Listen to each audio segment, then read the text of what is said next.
Buonasera da Tornova, siamo qua in comune di Lorea, questa piccola frazione, è una festa straordinaria organizzata da American Dream.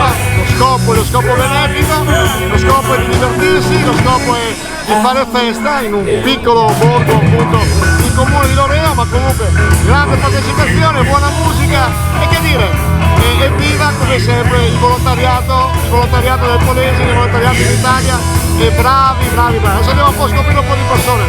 Andiamo.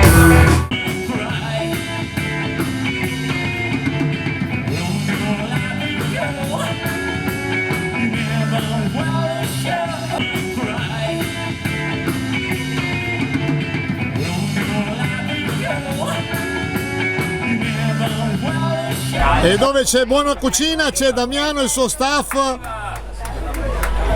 Ciao Fio!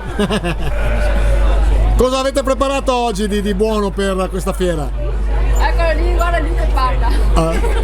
Vai Damiano, spiegaci i segreti. No, i segreti non vuoi dirceli, però ci dirai cosa hai preparato stasera.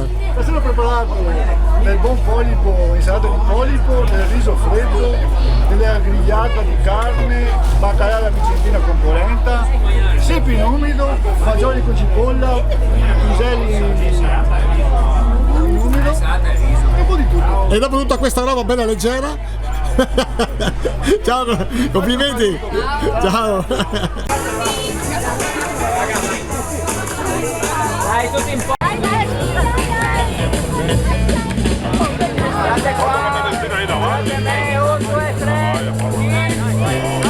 Avevamo promesso, li abbiamo trovati quest'estate a festeggiare il Ferragosto, ma adesso siamo a Tornova, frazione di Loreo, per questa festa. Che festa è questa?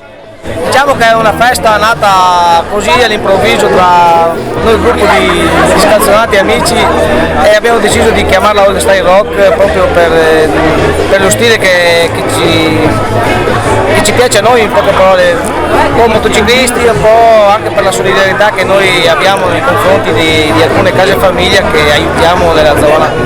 E oltretutto questa occasione aiutiamo una ragazza che è a noi molto vicina e che ha bisogno di aiuto veramente. Che dire, complimenti come sempre a tutti come voi che fanno volontariato, voi siete American Dream. American Dream Domani sera ovviamente. Naturalmente vi invitiamo anche domani sera.